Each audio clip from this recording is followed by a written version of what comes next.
មនុស្សភាគច្រើនគឺមិនសូវជឿទេថាព្រលឹងខ្មោចពិតជាមានមែននៅក្នុងលោកយើងនេះតែសូមចងចាំអ្វីដែលមិនជឿគឺមិនប្រកាសថាជារឿងមិនពិតនោះទេឧទាហរណ៍ជាក់ស្ដែងដែលថាព្រលឹងខ្មោចមានពិតនៅលើលោកយើងនេះគឺនៅក្នុងរឿងនេះហើយ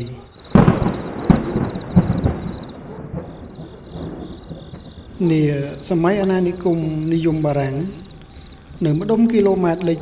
6មានផ្ទះគ្រួសារប្តីប្រពន្ធ2នាក់ជាអ្នកមានស្រុកស្ដំហើយជាពិសេសពួកគេទាំងពីរគឺមិនមានតែទ្រព្យសម្បត្តិនោះឡើយគឺពួកគេមានព្រមតែម្ដងនោះគឺរូបសម្បត្តិនិងចរិយាសម្បត្តិបុរសជាប្តីមានឈ្មោះថាចក្រាជាមន្ត្រីរាជការដែលមានឋានន្តរស័ក្តិខ្ពស់ចំណែកឯរូបសម្បត្តិក៏ស្រស់សង្ហាលើសគេឯនាងជាភរិយាមានឈ្មោះថាបុស្បាជាស្ត្រីដែលមានរូបសម្បត្តិល្អគ្មានពីរអ្នកណាក៏និយាយដែរថាពួកគេទាំងពីរនាក់គឺសមនឹងគ្នាខ្លាំងណាស់បុស្បាជាតខែហាងហូលផាមួងធំមួយប្រចាំស្រុកនៅជារៀងរាល់ព្រឹកក្រោយពេលស្រស់ស្រូបអាហាររួចរាល់ចក្រាតែងតែជួនបុស្បាទៅហាងមុនសិនទើបខ្លួនបន្តដំណើរទៅធ្វើការជាក្រោយទង្វើបែបនេះហើយទើបអ្នកផងទាំងពួងតែងតែសរសើរពួកគេទាំងពីរថាជាប្តីប្រពន្ធដែលស្រឡាញ់គ្នាខ្លាំងរកអ្វីប្រៀបផ្ទឹមពុំបាន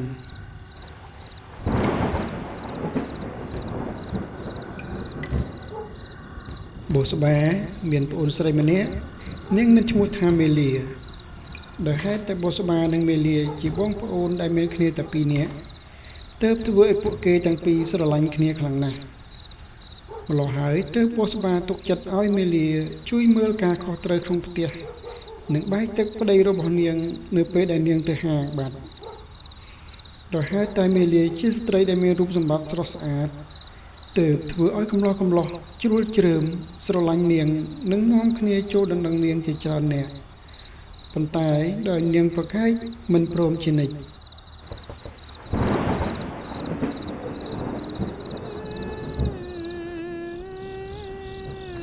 មេលាលើកនេះបងមិនព្រមឲ្យឯងប្រកែកទៀតទេយ៉ាងណាក៏ឯងត្រូវតែទទួលយកគេដែរបុស្បាជំរុញប្អូនស្រីដែលចចេះរឹងរូសមិនឈប់មិនឈរនោះមែនហើយគេនោះជាបរិលល្អកម្រនឹងរកបានខ្លាំងណាស់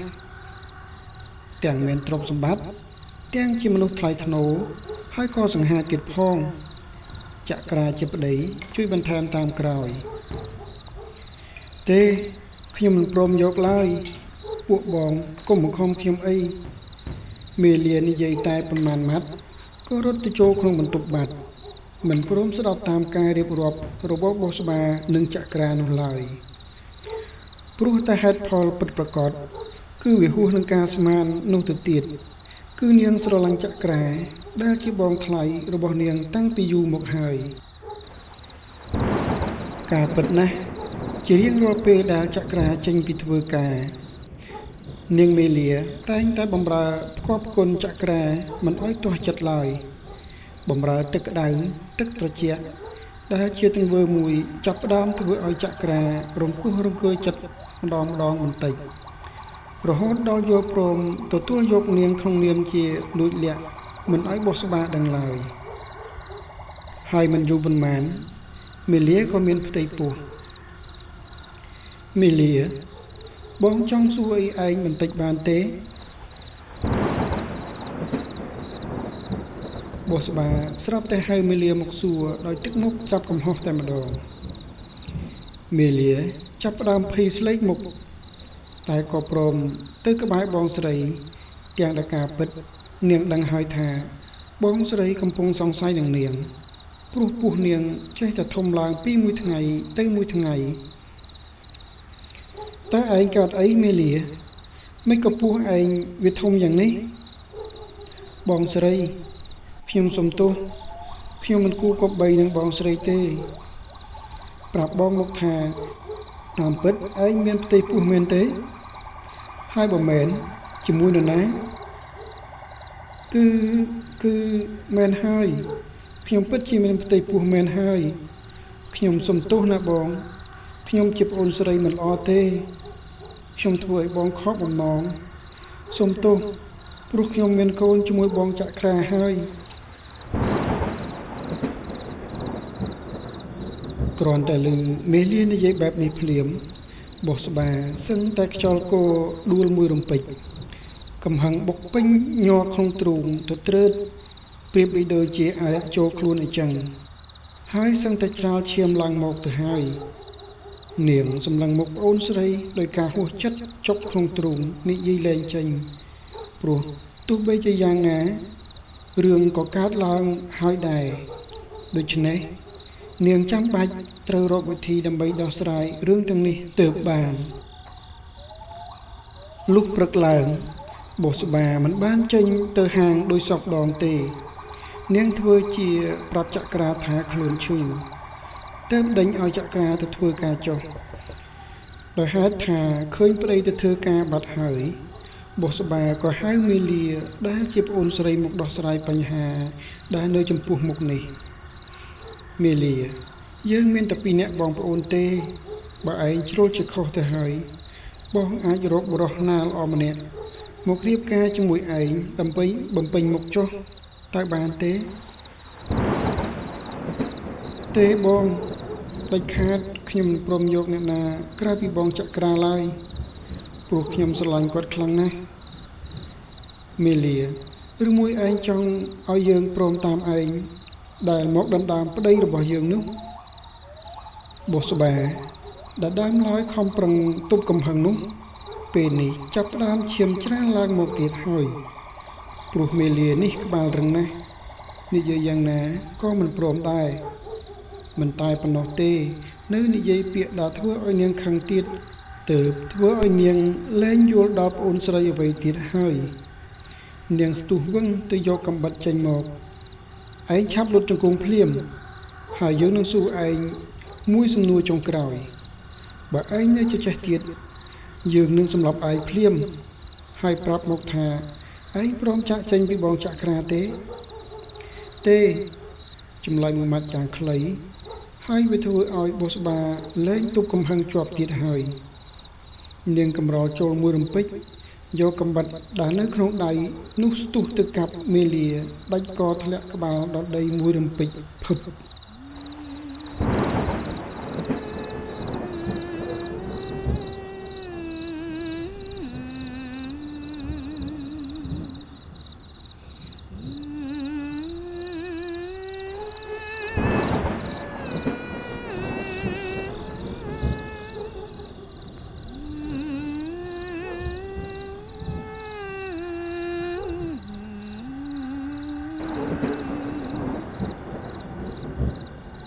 ក្បាលរបស់មេលាបានធ្លាក់ដល់ដីហើយភ្នែកនាងបើកយ៉ាងក្រឡោតចាស់ចេញមកនៅពន្លឺកំណាចខូខើគួរឲ្យខ្លាចពេកក្រៃបែបនេះបញ្ជាក់ថានាងស្លាប់ដោយមិនអស់ចិត្តនោះទេបោះស្បាភ័យខ្លាំងណាស់នាងមើលក្បាលរបស់មេលាដែលនៅលើដីនោះបណ្ដើរស្រែកយំបណ្ដើរហើយក៏ប្រញាប់ចាក់ចេញពីផ្ទះភ្លាមផងដែរនាងមិនដឹងថារត់ទៅទីណានោះទេចេះតែរត់ទៅមុខបន្តជានិច្ចទាំងដែលគ្មានគោលដៅពិតប្រាកដអ្វីឡើយហើយអ្វីដែលនាងអាចទទួលដឹងឮបាននៅពេលនេះគឺមានតែម្យ៉ាងគត់នោះគឺភាពភ័យខ្លាចក្រោយពេលដែលរត់ចូលដល់ក្នុងព្រៃជ្រៅហើយបោះស្បាក៏មកឈប់នៅត្រង់ឈើធំមួយដើមសម្រាប់ប៉ុន្តែពេលដែលនាងកំពុងដេករលីវនោះស្រាប់តែឮសំឡេងអ្វីម្យ៉ាងហ៊ឺវាជាសំឡេងរបស់មនុស្សស្រីកំពុងយំហើយវាក៏ទាក់ទាញចំណាប់អារម្មណ៍ឲ្យបោះស្បាបើកភ្នែកឡើងតែមិនទាន់បានអីផងនាងក៏ស្រែកយ៉ាងខ្លាំងអស់សំឡេងតែម្ដងជួយផងបោះស្បាស្លុតចិត្តខ្លាំងណាស់នាងស្ទើរតែមិនជឿទៀតថារឿងអាចមកទន់ហន់បែបនេះ អ្វីដែលអស្ចារ្យបំផុតនោះគឺមីលាកំពុងតែឈរនៅចំពោះមុខរបស់នាងហើយដែលគួរឲ្យតក់ស្លុតស្ទើរតែសន្លប់នៅនឹងកន្លែងភ្លាមៗនោះគឺមុខរបស់មេលាបានដាច់ជាដុំប្រៀបបីដូចជាមាននរណាម្នាក់យកកាំបិតមកឆូតកាត់ហើយឈាមក៏ហូរចុះមកមិនឈប់ឡើយសភាពរបស់នាងនៅពេលនេះគឺអាចបំភ័យបោះស្បាបានយ៉ាងប្រកបណាស់នាងឈរធ្មឹងមិនមានចេតនាក៏ក្រោកអ្វីឡើយហើយក៏បាននិយាយឡើងដោយសំឡេងល្វើយឮហើយព្រឺក្បាលខ្ញាក់តែម្ដងបងស្រីបងដាច់ចិត្តណាស់ខ្ញុំប្រកាសជាតាមចងពៀបងអស់មួយជីវិតសំឡេងល្វើយរបស់មេលាឮដំណើរគ្នានឹងឆ្កែលូមិនឈប់មិនឈរនោះកាន់តែញ៉ាំងឲ្យបោះស្បាមិនស្រូវស្រួលកាន់តែខ្លាំងឡើងទោះបីនាងរន្ធត់ចិត្តខ្លាំងប៉ុណ្ណាក៏ពេលនោះនាងចាំបាច់ត្រូវតែប្រាប់ខ្លួនឯងថាចាក់ចេញពីទីនេះជាបន្ទាន់បោះស្បារត់បណ្ដើរយំបណ្ដើរនាងមានអារម្មណ៍ថាខ្លាចពិតមែនតែក៏មានលាយឡំនៅអារម្មណ៍សោកស្ដាយចំពោះកំហុសដែលខ្លួនបានធ្វើទៅលើប្អូនស្រីដែរមេលាបងសុំទោសបងខុសហើយឈប់តាម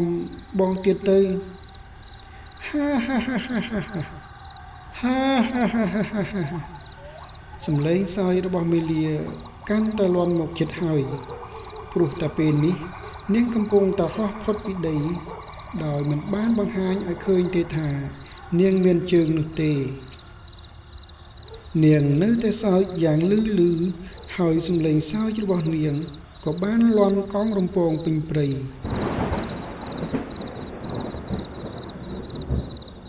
នាងនិយាយឡើងថា